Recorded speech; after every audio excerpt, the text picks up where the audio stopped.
ఈ సమాజం మొత్తం నా కుటుంబమే అనుకోవాలి. ఏ ఇంట్లో ఏ ఆడపిల్లకి కష్టం వచ్చినా అన్నలాగా ప్రతి ఒక్కరూ వెళ్ళి నిలబడాలి. నా చెల్ల మీద కాదుగా వాడు కామెంట్ చేసింది, నా చెల్ల మీద కామెంట్ చేయని, అప్పుడు ఆడి సంగతి నేను చూసుకుంటా. గది కాదు కావాల్సింది. ఏ చెల్ల మీద కామెంట్ చేసినా పోయి తొక్క తీయాలి. అలా ఉండాలి. ఆర్థిక అసమానతలు లేని సమాజం ఉండాలి.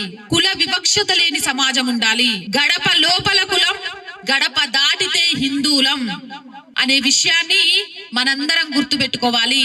చెప్పండి ఒకసారి, గడప లోపల కులం. గట్టిగా, ఇంకా గట్టిగా, ఇంకా గట్టిగా. గడప దాటితే హిందువులం, గడప దాటితే, గడప దాటితే. ఇప్పుడు అర్థమైంది కదా, నువ్వు రెడ్డి కాదు, నువ్వు రాజు కాదు, నువ్వు కమ్మ కాదు, నువ్వు కాపు కాదు, నువ్వు హిందూ. నువ్వెవరు అంటే నువ్వు ఒక హిందూ. ఇంకెప్పుడు ఎక్కడ ఎవరు అడిగినా కూడా కులం చెప్పకండి. కులాలతో చిచ్చు పెట్టాలనుకునేవాడు గూబ గుయ్యమనేలాగా నేను హిందువుని అని గర్జించి చెప్పండి. గొంతు పెకల్చండి. ఇక్కడ కాదు, మనం మాట్లాడితే ఆ సౌండ్ పక్కనోడికి రీసౌండ్ లాగా వినిపించాలి మనం చెప్పేది.